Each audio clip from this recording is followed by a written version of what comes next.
साथ। नीतीश, अगर तालिबान ये कह रहा है कि अब इस्लामिक सिस्टम से हम चलाएंगे इस पूरे अफगानिस्तान को और सरेंडर करने के वो इंतजार में है कि अशरफ गनी की ओर से किस तरह से सरेंडर की घोषणा होगी, लेकिन अशरफ गनी का ये कहना कि हालात काबू में हैं, शांति बनाए रखें, किसी तरह से डरने की लोगों को जरूरत नहीं, ये क्या संदेश है, इसके क्या मायने हैं? देखिए, कुछ ना कुछ अंदर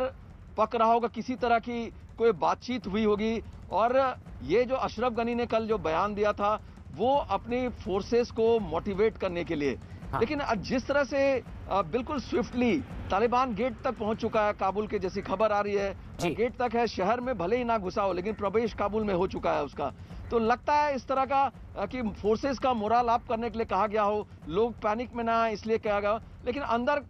खाने कुछ ना कुछ ऐसी बात जरूर हुई है, डील कुछ हुई है या इस तरह की बातचीत हुई है जिससे हो सकता है जिसको अमेरिकन सैनिक उस पीसफुल ट्रांजिशन को, जो पावर का ट्रांजिशन होता है, उसको सुपरवाइज करेंगे और जो सरकार है अशरफ गनी की, उसकी जगह जो तालिबान टेक ओवर कर ले और अमेरिकन सैनिक वायलेंट वहां पर हिंसा ना हो शहर में, इसकी देखभाल करें। तो जाहिर तौर से कुछ ना कुछ ऐसा जरूर है, क्योंकि नीतीश, ये बात तो अब हर कोई मान रहा है कि अगर अफगानिस्तान में दाखिल हो चुके हैं काबुल में पूरी तरह से तालिबानी, वो ये कह रहे हैं कि अब एक इस्लामिक सिस्टम यहां पर शुरू होगा, उस तरीके से पूरी व्यवस्था चलाई जाएगी। अशरफ गनी राष्ट्रपति ये कहते हैं कि किसी को घबराने की जरूरत नहीं है, शांति बनी रहेगी। क्या बहुत जल्द आधिकारिक घोषणा होगी, लेकिन अघोषित तौर पर यह एक सरेंडर की स्थिति है? देखिए, बिल्कुल ऐसा लग रहा है। किस हिस्से से आ रहे हैं, ऐसी खबर भी आ रही है कि गोलीबारी हो रही है, वहां पर फायरिंग की आवाज सुनी गई है, तो हो सकता है कुछ पॉकेट्स ऐसे हों जहां गवर्नमेंट फोर्सेस की तरफ से उनको रोकने की कोशिश की हो, लेकिन ओवरऑल सिचुएशन जो लगता है, ऐसा लग नहीं रहा कि किसी तरह की काफी बड़ी लड़ाई होगी या किसी तरह का संघर्ष किया जाएगा अफगान फोर्सेस की तरफ से तालिबानियों के खिलाफ। तो जाहिर तौर से ऐसा लग रहा है कि अब कुछ ही मोमेंट की बात है, कुछ ही क्षण की बात है, या एक आध दिन लग सकते हैं, कंप्लीटली कंट्रोल में आ जाएगा पूरा देश। अगर काबुल आता है तो पूरा का पूरा देश सत्ता पर काबिज हो जाएगा। लेकिन अब पूरी दुनिया देख रही है कि अफगानिस्तान में क्या हो रहा है, तालिबान वहां दाखिल हो चुका है, लेकिन किसकी शय पर, किसके दम पर तालिबान ये सब कुछ कर पाया है? खुद अफगानिस्तान के नागरिक अब ये अपनी बात अपनी जुबानी रख रहे हैं पूरी दुनिया के सामने। अफगानिस्तान में तालिबान की इस दहशत के बीच अब अफगानिस्तान के लोग खुद पाकिस्तान के खिलाफ आवाज बुलंद करने लगे हैं।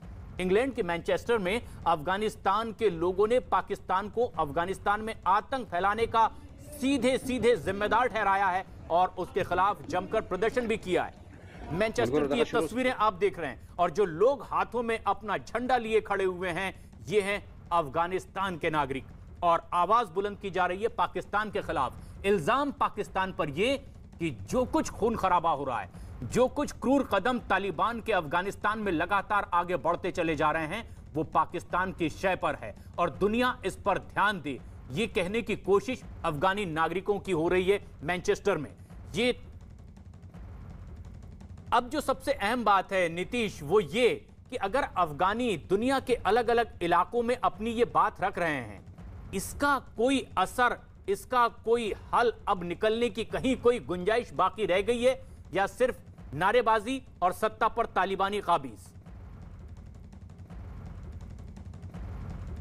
ना था वो इंटरनेशनल कम्युनिटी को करना था, अमेरिका जैसे सुपर पावर को करना था, रशिया है, चाइना है, इन लोगों को करना था। भारत ने डिप्लोमेटिक तौर पर बहुत कोशिश की और इंटरनेशनल वॉइसेस, भारत के एफर्ट की वजह से इंटरनेशनल वॉइसेस जिस तरह का तालिबान अफगानिस्तान में कर रहा है, उसके खिलाफ रेज हुए तालिबान के खिलाफ। लेकिन जो मिलिट्री के स्तर पर मिलिटरली होना चाहिए था, सैन्य सहायता मिलनी चाहिए थी, वो अफगानिस्तान में नहीं हुआ। अब कुछ ऐसा लगता नहीं कि कुछ और होगा, क्योंकि तालिबान बिल्कुल अब घुस चुका है, मुहाने पर है, शहर में प्रवेश की बस बात है और सत्ता का हस्तांतरण होने की बात है, क्योंकि पावर शेयरिंग तो तालिबान हरगिज नहीं करेगा। तो ये एक ऐसा लग रहा है कि अमेरिकन फोर्सेस का जो प्रेजेंस है वहां पर, या ब्रिटिश फोर्सेस का ये प्रेजेंस है, सिर्फ ये देखने कि उनके नागरिकों को कोई नुकसान ना हो, और हो सकता है कि अशरफ गनी या उनके साथ जो भी अभी सत्ता में है, उनको कोई स्मूथ पैसेज दे दिया जाए कंट्री से बाहर जाने के लिए, कोई वायलेंट टेक ओवर ना हो। तो ये बस इसी के फॉर्मेलिटी रह गई है, अब कुछ बचा नहीं है। अब और कुछ बाकी नहीं है, सिर्फ इंतजार की औपचारिक तौर पर किस तरह का ऐलान